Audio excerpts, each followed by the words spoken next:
Johor பாரு சுல்தான் இஸ்கண்டார் கட்டிடம் வழியாக இந்நாட்டில் இருந்து வெளியேற முயன்ற 26 மோட்டார் சைக்கிள் ஓட்டிகள் எல்லை கட்டுப்பாடு மற்றும் பாதுகாப்பு நிறுவனத்தினால் அக்டோபர் 16ஆம் தேதி கைது செய்யப்பட்டனர்.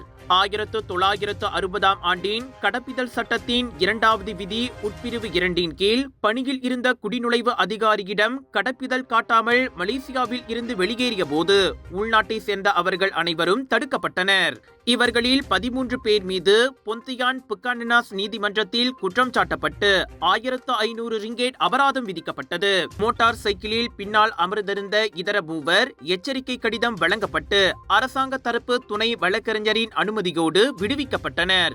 விலையோ மலிவு, செலவோ குறைவு, தரமோ உயர்வு, மனமோ நிறைவு. மக்களின் தேர்வு என்ரிகோஸ் முழு ஆடை சத்துள்ள பால்மாவு.